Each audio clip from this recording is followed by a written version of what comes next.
Hello everyone, welcome to another episode of TCG Talk, back today with another video. And in today's video, I'm going to be going over the ProQuest Season 3 Metagame Week 1, written by the infamous, card connoisseur himself, Breezy, or Parker, one of my buddies, someone I've known for quite a while now, a testing partner, someone I play with all the time in webcam games on Talishar, lives in the Dallas area with me. Really good individual, has been in the game since its inception. Is really intrinsic in the community, so definitely go check him out. They linked him here in the article. Give him a follow, give him support because he deserves it.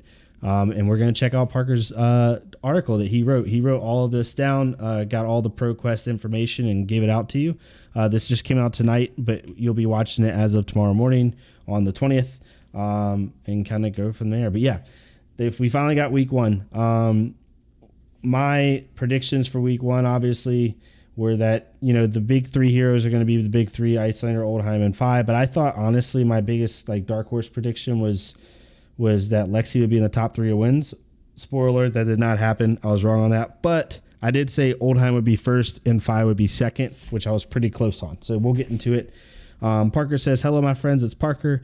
While some of you know me as Breezy, many of you may be thinking, who is this fella and what does he know about metagame analysis? Well, I've thankfully been given the facts straight from the source, so you don't need to worry about any speculative information or biased opinions here.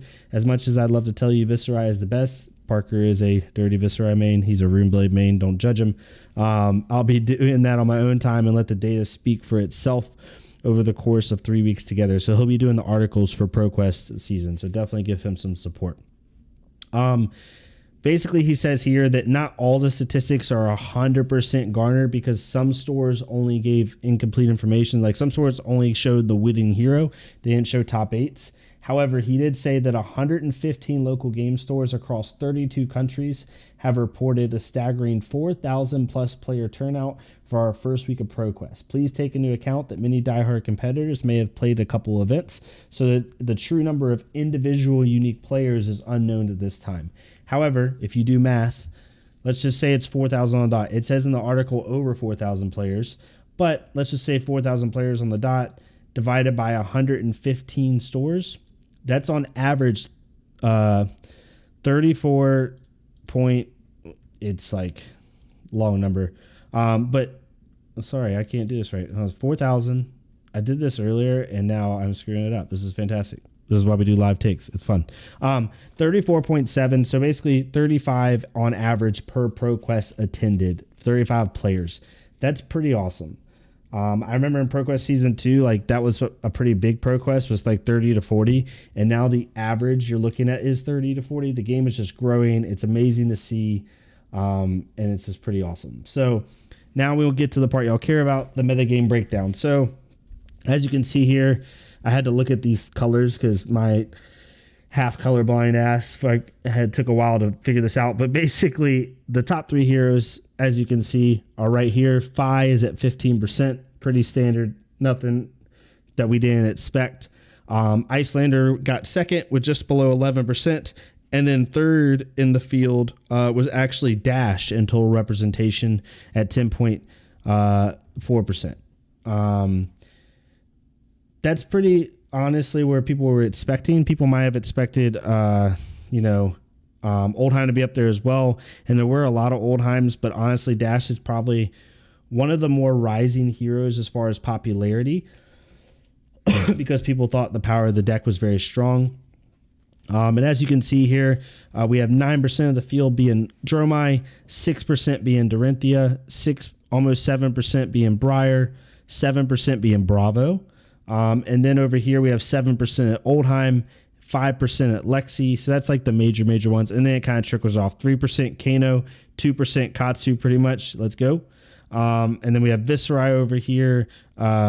We have Bolton at 1.4%. Here we have a Rockney at almost 2%. Pretty good representation. And Azalea. So what does this tell you, right? Honestly, every hero except Levia was just under 1%, had over 1% of the meta. And when you think about it, if you have over 4,000 players or 4,000 entries, obviously some of these are duplicated, so this number is not exact, but 1% of 4,000 entries is 40. So that means the least amount of people was Levia at 20 Brave Souls entered with Levia. So the least represented hero still had 20 entries, and that just shows how wide open this meta is right now. It's pretty crazy. But Fi, Icelander, Oldheim, and Dromai being kind of the highest ones, and Dash is no surprise, honestly. So looking into the top 8, Parker put top 8 in total number instead of percentage. So the number one top 8 was Fi at 177. No surprise whatsoever. Fi is the most represented hero and usually the most represented in top 8 because Fi preys on like the mid to lower level decks really, really bad. And he's a hero where if you don't know how to play into him exactly with your hero, he's just going to steamroll you. So that he can get in the top 8 pretty, not easily, that makes it sound like disingenuous, but easier than other heroes.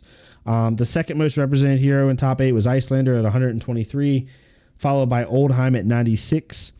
Then we had 85 Dromai, 82 Bravo, and 62 Dash. So even though Dash was the third most represented hero in the metagame, she was first, second, third, fourth, fifth, sixth, the seventh most represented hero in top 8. So she dropped off pretty significantly.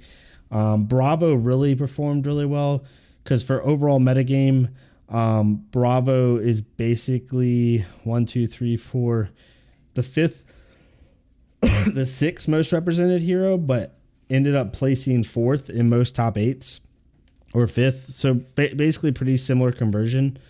And as Parker says here, this data shows passion, determination, and commitment to the heroes you love as it's very widespread. After detailing the highest percentages of overall hero representation, Fi was 19% of the top 8s. Icelander claimed 14% of the top 8s. Oldheim was 7, even though being only 7% of the overall field, consumed 10% of top 8. So Oldheim had a really good conversion. Lastly, to round out top 4 was Dromai at 9% of the top 8. So regardless of the big ones here, the two key takeaways. One, if you're wanting to be competitive, you need to have a game plan into Icelander, Oldheim, and Fi, which we already knew. They're the top 3 heroes to beat. But also, you can kind of see every hero is playable. Literally every hero in the game made top 8 week 1. Every hero in the game. There was 3 Levia, 7 Azalea, 5 Arachne, 11 Katsu. Really every hero made top 8, which is awesome to see. It's great. Another key takeaway is Lexi made 50 top 8s, which is pretty good. Definitely higher than a lot of people said. I know people like Michael Hamilton, Finno Black on the MNR podcast were talking about how they thought Lexi would be a really strong contender this year, kind of like a dark horse, or not this year, but this ProQuest season. And that's kind of showing here. She performed really well at the top 8 level at least. And then kind of going into the winner breakdown, this is where Oldheim dominated. I mean, Oldheim had 30 wins. Oldheim's conversion rate is pretty nuts. So 96 Oldheims made top 8, 30 of them won. So basically, obviously, minus point whatever, 33% of Oldheims that made top 8 won their event. So 1 in every 3 Oldheims who placed top 8 won the event. That's pretty crazy. And some of those events had multiple Oldheims in the top 8. So that percentage is actually pretty much higher than that, right? Because they knocked each other out. Icelander had 25 wins with 123 top 8s. So basically 1 in every 5 Icelanders won their event that made top 8. Fi had 177 top 8s with only 20 wins. So math in public, 1 out of every 8 Fis won their event after making top 8. And then finally we have Dorinthia with 11 wins and 62 top 8s. So 1 in every 6 pretty much. Dash had 11 wins with 79, so 1 in 8 won it pretty much. Jeremiah had 8 wins with 85, so 1 in every 10. Basically 1 in every 10 Jeremiahs that made top 8 won their event. And then finally Bravo. Bravo had the worst conversion rate, I'm pretty sure. It had 82 top 8s, but only 5 wins. So, I mean, that's 1 in every 15, 34, 67. Yeah, 1 in every 15, 1 in every 16 Bravos actually won their event after making top 8. One of them, which was Clark, really good Bravo player. If you don't know who he is, you should check him out. Arguably one of the best Bravo players in the world. 2 out of the 15 Viserais won their event that made top 8. 3 out of the 12 Boltons. 3 out of the 31 Reinars won their event. 3 Lexis out of 50. That's a horrible conversion. That was kind of a surprise for me. I thought Lexi would win more events. I actually predicted Lexi to be third in wins, which was a little bit short-sighted, but to each their own. 3 out of the 50 Lexis that made top 8, only 3 won. That's really bad. So that's actually the worst conversion rate, 100%. No Levias won out of the 3 that made top 8. Out of the 11 Katsus that made top 8, 1 won. Same thing with Kano. Out of the 18 Kanos that made top 8, only 1 won. None of the 7 Azaleas won their event that made top 8, and none of the 5 Arachne. So yeah. So the only heroes to not win event week 1 are Levia, Arachne, and Azalea. Don't ever let someone tell me that I play a meta hero, because I play Katsu, Azalea, and Arachne. But we did have one Katsu winner who's in the community. He's in our Discord if you want to check it out down below. Ended up winning with his Kitty Katsu list. Played really, really fantastically in the event, and so overall did really well. But overall, like, yes, wins matter, and Oldhim getting 30 is pretty significant, pretty insane. I did not have him in the 30 win category. I had him just under 30 wins, so it's already exceeded my expectations as far as wins overall, honestly. And, you know, it's just something to think about as far as Briar. I think Briar needs like 40 wins or something to... Let me know in the comments below how much it is, like 40 wins or something in order to hit Living Legends. I don't know if she's going to make that with all the ice running around with Oldhim and Icelander and even Lexi, but we'll see how that goes. But yeah, overall, kind of as expected with the top heroes. The 3 biggest surprises, I think, are how many Lexis made top 8 or at least are showing up and doing really well. Dorinthia is the next one. I don't think people expected 62 top 8s and 11 wins out of Dorinthia. I mean, Dorinthia was tied for 4th in wins, and I don't think people were expecting that.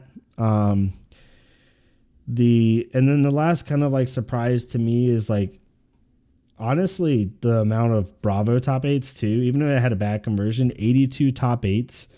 I mean, that's 5th in top 8 total percentage in total numbers. So that's pretty substantial. Yeah, honorable mentions. Kano had 1 win. Katsu had 1 win. Out of the 45 Katsus that went through the weekend, 1 walked away as a champion. But yeah, overall, really healthy metagame. We're in a really good spot right now. I mean, just look at this top 8 list. Literally every hero in the game made top 8. You know, every hero in the game made top 8. And arguably the biggest ProQuest season we've had from a player-based standpoint. So if that doesn't like put you on fire to play who you want to play and give yourself a shot, then I don't know what will. Obviously, the cream of the crop rises as far as like the good heroes, but it shows you that literally every hero in the game is playable, and kind of going from there. But yeah, let me know what you think of this. Let me know what you think of ProQuest season, how you think it's going to alter. I personally don't think that this article coming out is going to change week 2 at all. I think the meta is going to kind of stay the same. You will have a couple choice people that make like a last second change maybe because they didn't do well week 1, but I don't think anybody's going to read this article and completely change their hero because of it. I think because this meta is really expected. Everybody expected Icelander, Oldhim, and Fi to be at the top, and then it to be kind of a more wide open meta than last meta. So I don't really see that, you know, changing anything. But yeah, if you like this content, please leave a like, comment, subscribe. Let me know what else you'd like to see. Parker, if you're watching this, you did amazing. Great article, really well written. Keep it up on the next 2. Please go give him a follow. He's at the top of this article. Give the channel a like and subscribe if you want. Join the Discord down below. And yeah, I'll see y'all next time on TCG Talk. Thank y'all so much.